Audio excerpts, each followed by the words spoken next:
think for me, a sort of breakthrough came when I realized 100% that I can't work it out. There's no way I can work this thing out, find the answer. Well, there is no answer.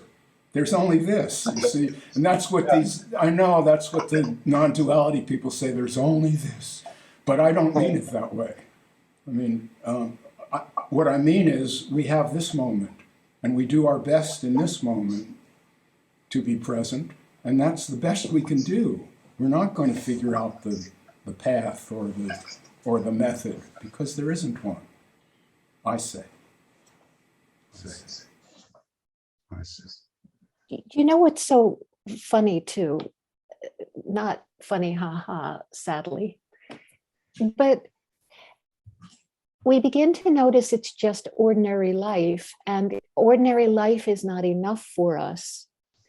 And yet here are all these people talking about how if you meditate, or if you just notice the flowers, if you get present and you notice what is and the beauty of what's here, this is ordinary life you're talking about.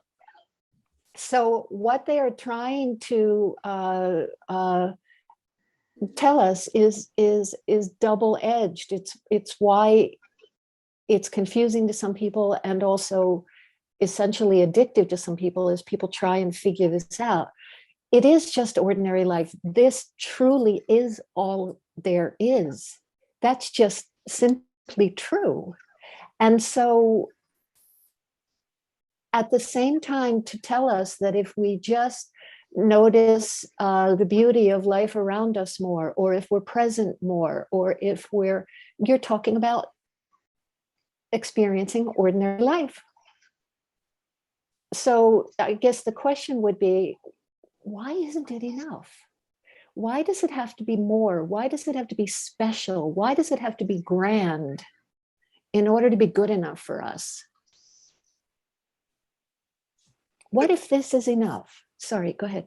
No, I just was thinking about not knowing, but isn't it possible to know what you are not?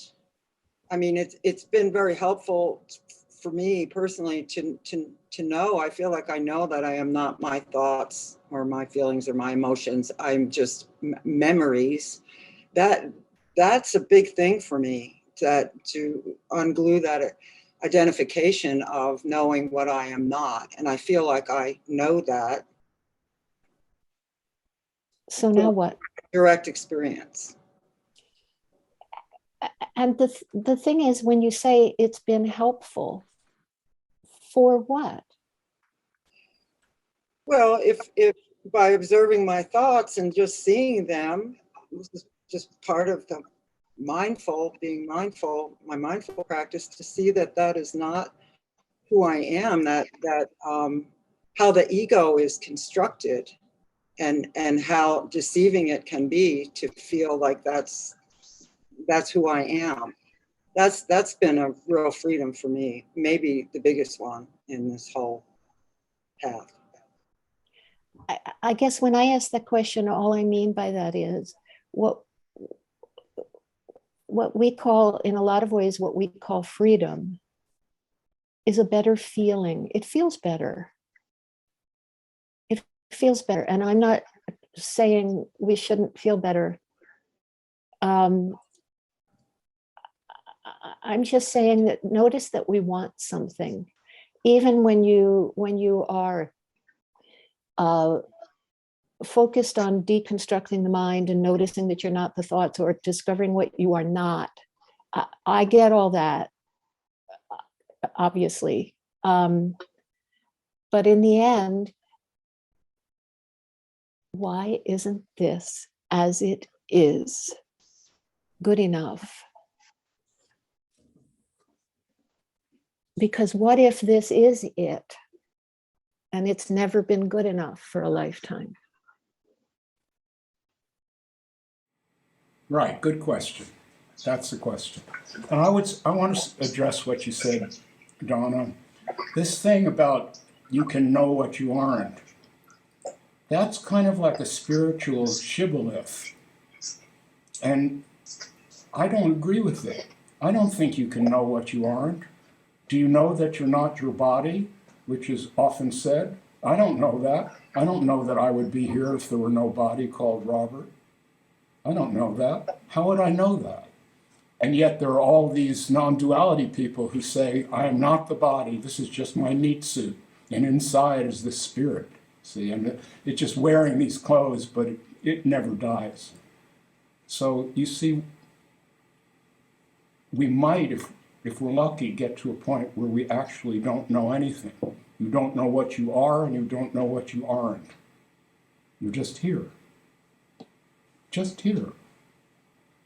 That's this thing called presence that everybody used to talk about a lot 10 years ago. Presence, presence. There are a million textbooks on how to be present. Ridiculous. You are present. You just have to notice it. You actually are aware. That's presence. That you hear me.